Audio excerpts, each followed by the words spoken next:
दांव पर बीजेपी, सपा और बीएसपी का मिशन, कई मोर्चों पर चुनौती, अखिलेश यादव को पीछे छोड़ चुकी है कांग्रेस। लोकसभा चुनाव से पहले होने जा रहे यूपी निकाय चुनाव में सभी दलों के लिए प्रतिष्ठा का सवाल बन गया है। पिछली बार नगर निगम महापौर में बीजेपी ने 16 में से 14 और बसपा बीएसपी ने 2 सीटें जीती थी, जबकि बसपा 2 स्थानों पर दूसरे नंबर पर रही थी। वहीं समाजवादी पार्टी और कांग्रेस का खाता भी नहीं खुला था।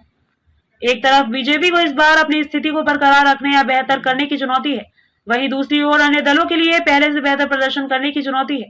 राज्य में 1 अप्रैल से मतदाता सूची का अंतिम प्रकाशन होगा। सभी दल इस चुनाव को लोकसभा चुनाव का रिहर्सल मान रहे हैं।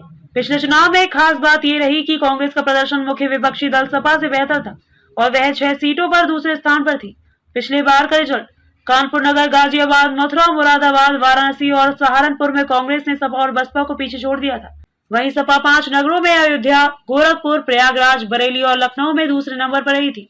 फिरोजाबाद में एआईएमआईएम प्रत्याशी दूसरा नंबर पर आया था, जबकि अलीगढ़ और मेरठ में बसपा जीती और बीजेपी दूसरे स्थान पर रही थी। पिछली बार नगर पालिका के 198 और नगर पंचायतों की 438 सीटों पर अध्यक्ष पद के लिए चुनाव हुआ था। बीजेपी ने नगर पालिका परिषद अध्यक्ष की 70 और नगर पंचायत अध्यक्ष 100 सीटें जीती थी। वहीं सपा के 42, बसपा के 29 और कांग्रेस के 9 नगर पालिका चेयरमैन बने।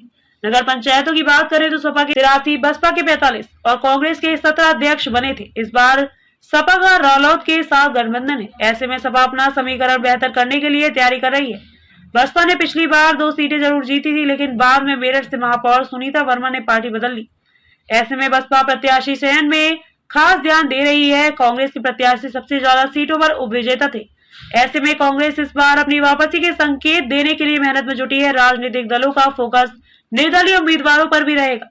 2017 के चुनाव में नगर पालिका अध्यक्ष पद पर 43 और नगर पंचायत अध्यक्ष पद पर 182 निर्दलीय जीते थे।